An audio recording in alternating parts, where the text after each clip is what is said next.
The American economy is collapsing, the cost of living is getting high, the dollar is continuously depreciating, fuel is getting expensive by the day, and more people have even started migrating to new places, unable to contain the heat of inflation. This is being projected as the future of America. More often, this is a news subtly ignored by many, but evidence shows that the future of America is not as blissful as it portrays. Today, we're going to explain what is happening in the American economy. First of all, let us see why it's been in the news. While Deutsche Bank has been the first banking institution to warn of an impending economic downturn, investors in both retail and corporate sectors have also expressed a gloomy outlook for the group. More than 48% of the investors think the US will be in recession next year, based on a survey conducted by Bloomberg Markets Live. A further 21% of the 525 respondents said that they were expecting a recession to occur in 2024, with 15% predicting that it'll take place this year. Though this has been the news for a long time, it has been subdued. Kudos to the media and marketing wing, which has been portraying that everything's fine and good with the US economy. Of course, it has to keep up with the superpower image, right? So, what has changed? Let us have a reality check on the US economy. Growth is slowing, businesses are pulling back, and families are having a harder time keeping up with the rapidly rising prices. This is unfortunate for any country, but in a country like the US, it is a difficult nightmare to even think about. But why? The major reason for it is the US dollar supremacy, which began to gain momentum ever since gold and then petrol was pegged with dollar, thus the term petrodollar. So for a better understanding, let us play a little backwards and understand what has been really happening in the contemporary world that is making a great change in the US economy. Let us start with 2022. In 2022, the US economy shrank by 3.5%, faring better than many other countries despite the heavy economic fall caused by the pandemic. However, growth slowed in the last 3 months of the year due to a resurgence of virus cases, prompting a fresh pullback in activity. Though it endured soaring unemployment and increasing poverty, the people and the economy has been hit badly. When the key measure of economic output fell for the second straight quarter, increasing fears that the United States could be entering a recession. It is here that the fear of something inevitable came to the realm. Though it did manage to come in an inflationary surge, the Russia-Ukraine war too had some serious implications for its economy. With CAA-TSA imposed upon Russia, the nation is facing oil shortages, which was an important commodity of import. As Russia continues its deadly invasion of Ukraine, it has choked off supply chains and thus resulted in an inflationary surge in almost all commodities, especially grains like wheat. Things worsened in 2023 when the US Federal Reserve hiked the interest rates, affecting the global economy as a whole. But does that mean there was no inflation prior to that? It is a definite no. Inflation was a growing concern throughout 2021, but the central bank only began hiking rates in March 2022. This, in turn, resulted in stock markets going into a selling mode. Obviously, the memories of 1928 are not something that can be forgotten easily. Hence, investors have been heading for the exits, concerned that higher interest rates will erode companies' profits.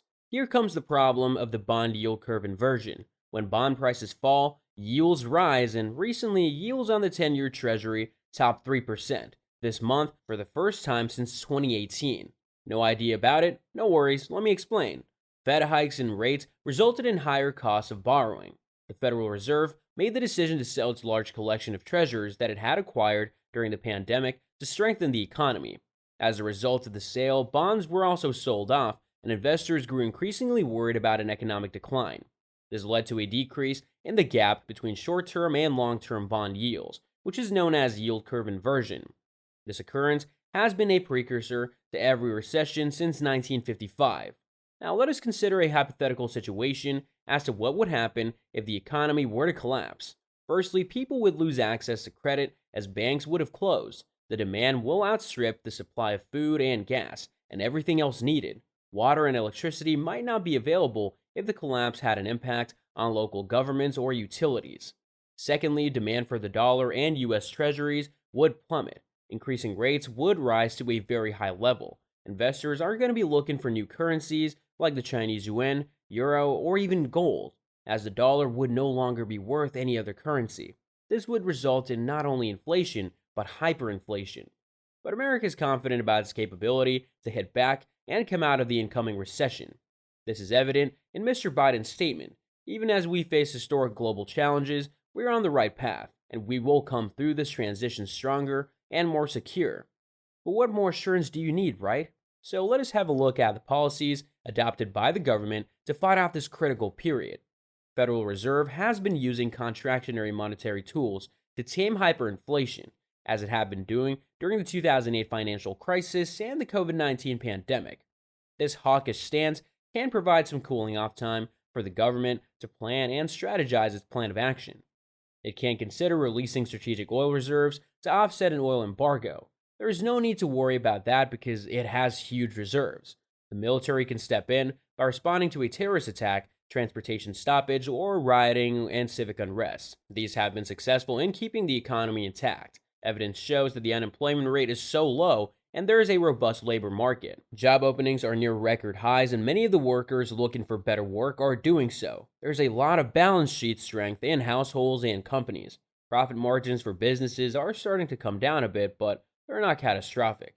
The market is in a tailspin. But not all is well and good in the USA. What are some of the measures that you can adopt to save yourself from economic breakdowns? First, find stable and better employment before things get ugly.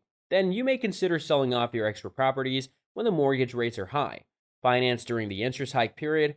Keep a good reserve of liquid assets like cash, money market funds, etc. to cover urgent needs or unexpected emergencies. Most importantly, manage your finances wisely. To understand the stark reality, we might need to get some expert opinions and data. Many are of the viewpoint that it is difficult to predict. It is because the lingering effects of the pandemic are making the economy's signals harder to interpret, but all of them are equally positive on the aspect that a pullback in spending on goods is needed to relieve pressure on overstretched supply chains. The wars have a spillover effect, meaning that it has the power to break the global economy. China's economy has slowed dramatically. Countries importing from Russia are afraid of sanctions, supply chain bottlenecks, and causing inflation, etc. But the interesting fact is that it is not just the US, Russia, or China that is getting affected, but many developing and developed countries are also affected. Wondering how? Of course, it is due to globalization. Globalization has made us so interconnected that it is now virtually impossible to separate countries from each other. So if at all the US economy collapses, it is just the start of a catastrophe yet to cast a problem to a world economy.